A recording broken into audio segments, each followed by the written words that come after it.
Hello and welcome to Teleislas News with the most relevant and important information of the day.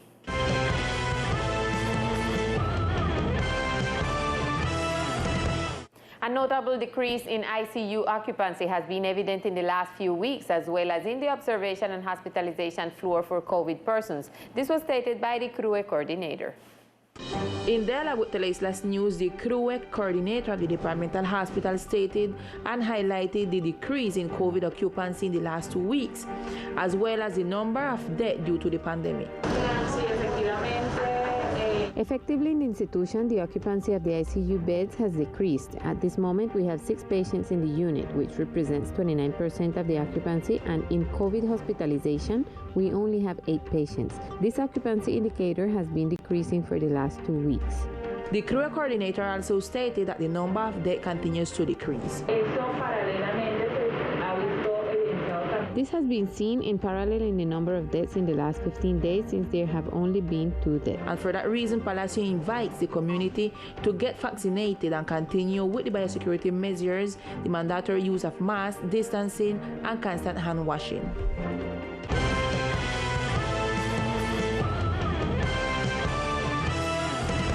In our department, there is a route for the collection of non-usable waste that will help the development of the process in a material recycling plant located in the sanitary landfill. These routes are especially dedicated to collection of waste such as ceramic, porcelain, and glass. The routes of non-usable solid waste began around 2018 with workshop of raising consciousness and were implemented simultaneously. Therefore, the idea of these routes is to collect separately waste such as glass, ceramic, porcelain, and cans to take them to the material recycling plants. These non-usable wastes are those who do not enter the process, hence lies the importance of separating them to prevent them from hindering this process that is taking place in the Magic Garden landfill. The Director of Social and Environmental Development of Trustbuster tells us about the frequency of these routes of non-usable waste.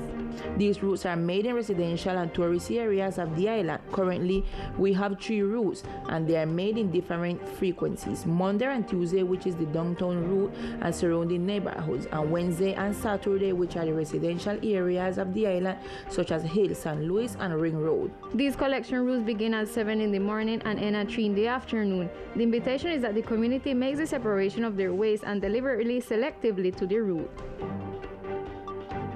And yesterday, a visit was made to Hines Key, where, led by the Secretary of Tourism, cleaning and infrastructure adaptation activities were advanced. The Secretary of Tourism, Jonathan Taylor, commented a little about the objective of visiting the key area of the island. In the last 2 days, where the weather conditions have not been suitable for navigability, the Tourism Secretariat has leading some campaigns to collect solid waste and to adapt the tourist infrastructure in the Keys. That is how yesterday we managed to finish the embarkation and disembarkation dock in Haynes Key, where with the help of some private entities, we got to fix this important tourist infrastructure. Lastly, the head of tourism portfolio indicated that training will be given to the community of the islands for the improvement of the tourist service.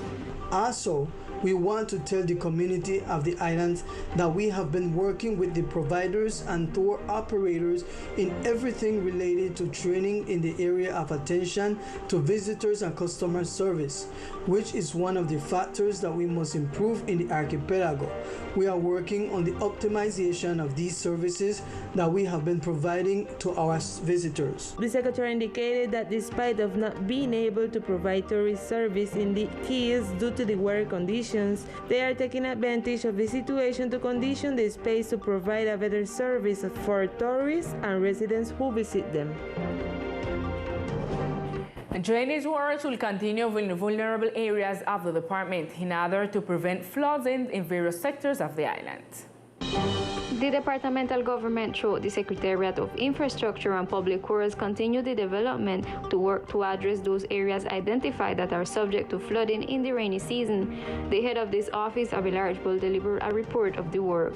El Bactor y lo que es la volqueta De igual manera, with the sewer cleaner equipment, we have already started cleaning some storm drains, such as in front of the Old Mineral Market, in front of the registrar's office, and on Juan 23 Avenue, almost at this point.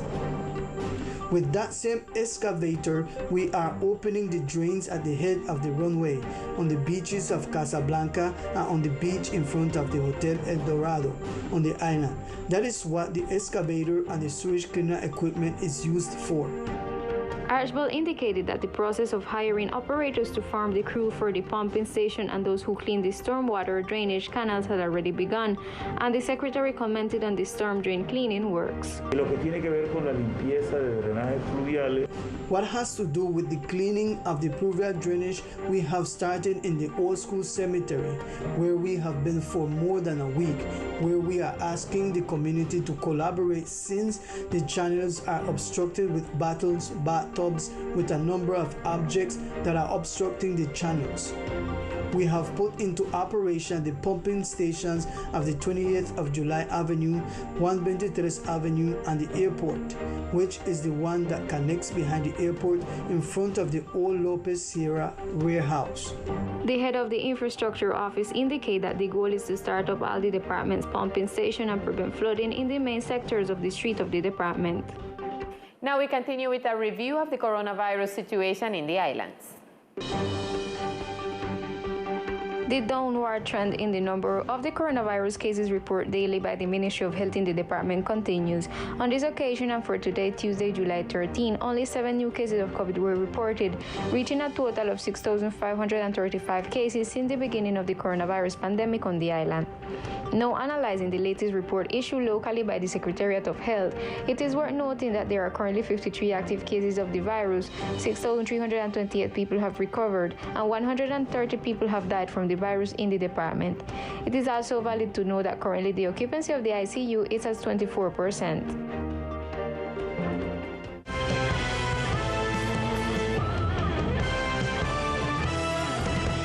During the afternoon hours, some people in different neighborhoods went to the roads blocking the vehicular passage in the municipality of Old Providence. This is the result of a blockade carried out this past Sunday, which was lifted after negotiation with the municipal administration. 2 new blockades were set up today on the island of Old Providence. Members of the Nelly Downs community blocked the road near Sopesa as they say they have been promised much, but little has been delivered. This is my abuelo. This was for my house.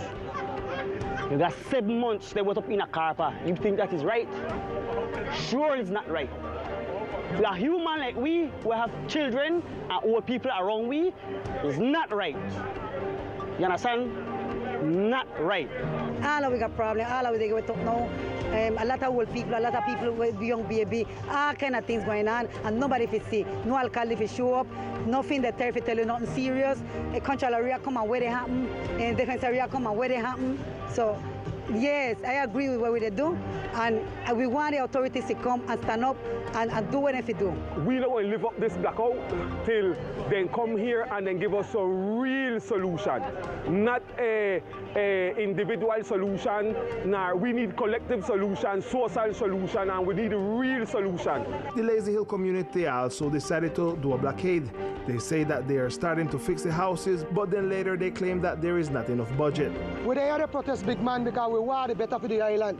And we want the old people in get shelter and a good shelter. We want the people in them get a good shelter because we know the money they make like. And we know the Providence people need it. This not come here for the people who come to enjoy themselves and spend money and they live in a hotel. This come for Providence people in a better. No money no day.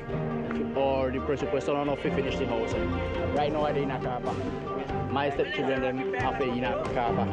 Right? I start my house and I can't finish it because people then say no coupon or they give me no feature. Hey. That no work, so. That no work, so man. Until the closing of this broadcast, the protests continue in the municipality. Teleislas will be attentive to the development of this story. Yesterday, the mayor, along with several members of his cabinet and some councilmen, visited the Southwest Bay sector and its community, where they saw firsthand the progress in the reconstruction of the homes. The mayor's official Facebook account published a visit by the head of the municipality to Southwest Bay, where he met with the community to talk about their situation. Con el fin de escuchar a la comunidad. In order to listen to the community, listen to their complaints, review the conditions in which they are living, and compile these complaints to sit down today with the management of the reconstruction and Findeter to give immediate solution to these people. The municipal leaders spoke about what they could perceive during the visit to this neighborhood. We have found many seniors who still do not have a schedule. They still do not have a real date when they will start their new housing or repairs. That is why we are visiting Southwest, to be a spokesperson for these people and to bring this issue to Findeter and the reconstruction management, this issue that is of the whole community. According to the mayor, this follow-up will be carried out permanently to give greater momentum and strength to the progress of the works.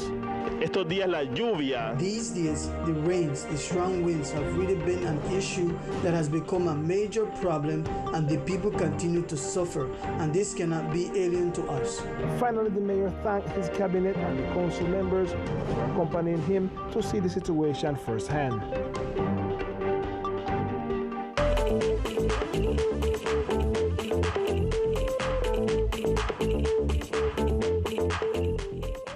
Hello, here are the best sports of the islands. Caribbean Storm continues its new process under the leadership of Argentinian coach Fernando Rivero, who seeks to teach the importance of playing collectively. The one-on-one plays in the island basketball are very impressive, since they have a great number of talented players such as Michael Jackson, Jerry Downs, Emil Williams, and many others. But today, under the new process of the Argentinian strategist Fernando Rivero, the Caribbean Storm basketball team is looking to improve. The Caribbean Storm basketball team is looking to improve the collective game in the island basketball. We talked to Jerry Downs, who told us. If nobody is hiding that San Andres, we got one of the biggest talent, individual skills.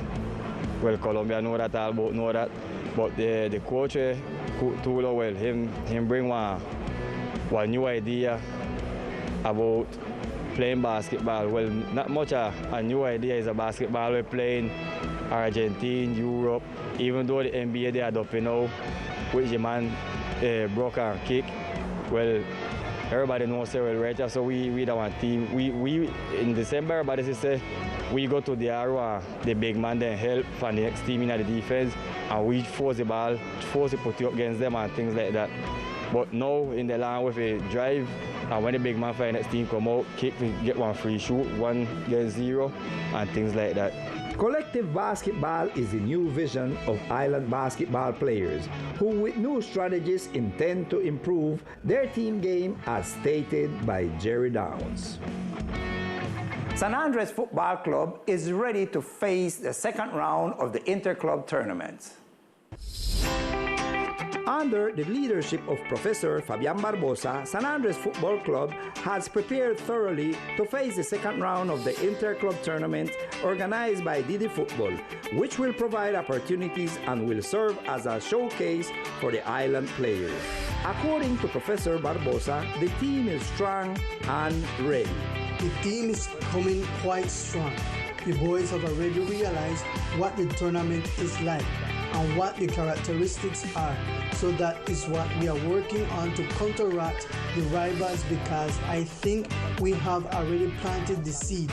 The rivals we are going to face have already heard what San Andres Football Club is. So we are going to leave everything because the boys are well prepared. The team will be ready. There are some guys who are recovering, and the physiotherapist told me that they will be discharged on Monday and the group will be ready for what we are going to face on the 17th in the city of Bogota. The progress has been very high. Many of these boys have never represented San Andres. They are giving themselves the opportunity, that great opportunities, and are showing it in training, and they are showing it in the games. The analysis is very good. The team is improving, it is evolving. I believe that as the games go by, we are going to see much more of the team's evolution. With the effort of all the boys in their preparation, they seek to make a good representation and leave the colors of the archipelago on high, as stated by Barbosa.